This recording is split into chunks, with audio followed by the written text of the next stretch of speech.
Good morning, we're back here chatting with Tim Nicklas of the Grand County Historical Association. Before we get on with it here, big thanks to the Granby Chamber of Commerce, located right in the heart of something grand, is Granby. They are literally the hub to our wheel of Grand County. I mean, there is incredible proximity all over the county, and they also have some museum influence there as well. They have the Airport Museum, and do I understand we're trying to get a train museum going? There's the Moffett Road Railroad Museum being developed there currently, and like you said, the Airport Museum, the Emily Warner Field Airport Museum, up at the old terminal of the airport.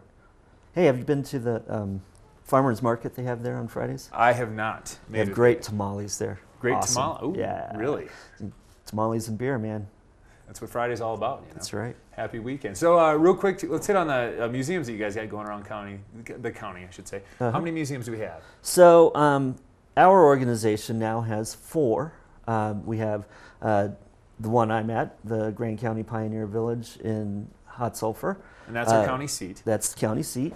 And it shows the general history of all of Grand County. Cousins Ranch over here in Fraser, of course. So if you're local, the easiest, most accessible one would be Cousins Ranch. Absolutely, but I'd say they're all accessible. And then there's Heritage Park in Kremling, and we've added the Airport Museum recently.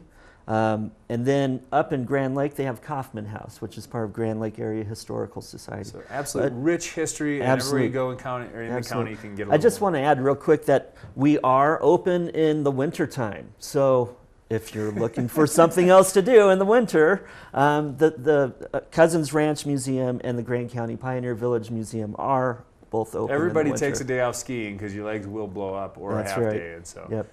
Nice. And then we're talking Devil's Thumb Ranch. So I think we last left off. The World War II kicks in. The Jaegers got to go fly fighter jets. Things literally like gone. that. Tourism's dead. Yep. So what happens next? So ironically, though, in 1944, they were able to buy more ranch land.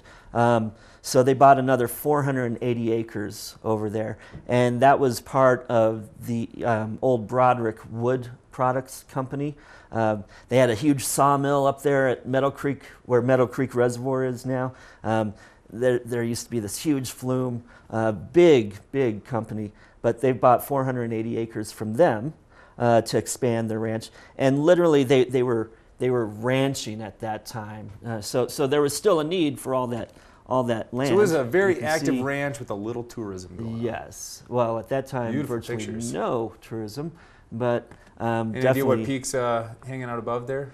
Well, that would be the Indian Peaks up above there. Absolutely gorgeous mountain range. And let's see, can we see? Yep, on this one. Can you check actually it see out. the thumb? You can see the thumb So right for there. those wondering, why do they call it Devil's Thumb Ranch? There is a little rock formation just sticking right out awkwardly. Do we know why? Well, I'm not a geologist. And I'm a historian, and so I can tell you it probably eroded. Okay. Yeah. Historically. Wind, water, Yes. evolution. Historically. Could have been a volcanic activity in there. Probably not. Who knows? So, all right. So where are we at here? We've now gotten to. Okay, so the war ends, and that's when the dude ranch industry really takes off in Grand County.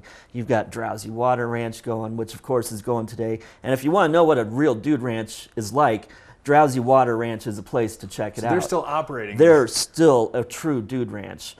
Sea Lazy U was another one of the big dude ranches back then. But like Devil's Thumb. So what's the has- dude? The dude. Well, I'm a dude. Yeah, exactly. Lebowski. Everyone calls I'm the dude, the Lebowski, dude. you know? So, Yeah. so why is it a dude ranch? Is Well, it dudes only, or like? Actually, dude was kind of a derogatory term because it was like the urban cowboy, the vacationing cowboy. He wants to be a real man, a real cowboy. So dude ranch but- is where you send the city slickers to go be a rancher for a weekend. Exactly. Yeah? Okay. Yeah. So yeah, another dude ranch that's still going today is Bar Lazy J. So that's another one that if you want to see what a real dude ranch was like, it's Drowsy Water and Bar Lazy J. But there used to be, oh gosh, there probably were almost 30 of them in Grand County. Just in back Grand then. County alone. In all just over the Grand state. County. Yeah. Yeah. Also, another thing, it attracted the film industry up here, And there was a movie, a major motion picture that was filmed in Grand County at a lot of the dude ranches in 1950-51. Called? And now I'm spacing It's out. escaping. Google it. Google it. Major motion Yeah. picture. So, well. So back to Devil's Thumb. So we're back to being a dude ranch now. Yes. And that takes us to 1970. So they're growing. They're growing. They're adding electricity and water. They're adding more buildings. Like this one is a big improvement over what they originally had. It still looks like what I made with Lincoln logs. Well, yeah, but it was much State of improved the art over for that the time. falling down cabin that they were putting guests in that didn't have water or electricity. And by the 60s, they'd grown quite a bit, and they actually added another 160 acres in 1961. But they stayed pretty rustic, and then the Jaegers finally sold it in 1973. At that point, they become they start catering more to cross-country skiing, and become kind of a ski lodge for cross-country skiers. And if I remember right, they actually closed down for a short time in the 80s sometime, if I remember right. And then, now they were purchased and developed. And we're not knocking them now because it's still absolutely beautiful. They've done a lot of, their restaurants and barns and stuff have rich history within. And you can still horseback ride and do tons of activities out there. It is just a wonderful vacation spot. So we're going to take a quick break, and when we come back, we're going to talk a little more about the Taste of History. Check these guys out at grandcountyhistory.org. grandcountyhistory.org. And we'll be back shortly. Okay.